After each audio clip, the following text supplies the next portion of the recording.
Hi guys, welcome back to my channel. Today we are making jalebi. In this bowl I have all-purpose flour. To that I'm adding instant yeast. I'm adding orange food color. You can add yellow if you like. Then add cornstarch and mix all this dry ingredient together. Then add yogurt. This is just plain yogurt. Mix everything. Add water, just warm water, very little amount at a time until you get this consistency. Now cover the dough. Make sure that you cover the dough very tightly. No air should be going in, and we are just gonna leave it at room temperature for 10 to 12 hours. I have already made another batch last night. Let me show you how it looks like. So the batter should look like this, like very fermented.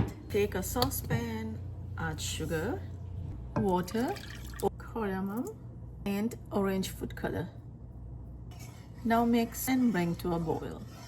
Then add 1 slice of lemon and then turn the heat off. Now it's time to form the jalebi right into the oil. You can do as big as small. If you see the oil is getting too hot, just reduce the heat to a little bit medium low.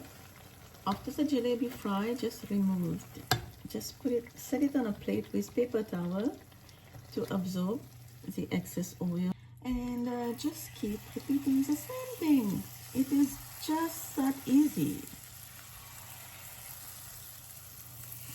And if you do not want to use this pastry bag, then just use your own way ketchup bottle. And now we don't need this lemon. We can remove this lemon from the syrup.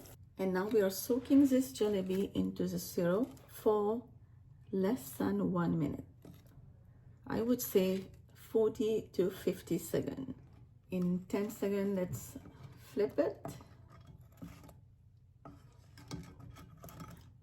Now you can hear the crunch already. And now you can remove the jalebi. Let me show you how crispy this sound like. Now let me show you. If you guys like this video, give it a like, subscribe, and I will see you next time with another great recipe. Check written ingredient down below in the description box. Full recipe on my website, lailascuisine.com. Until next time, bye bye.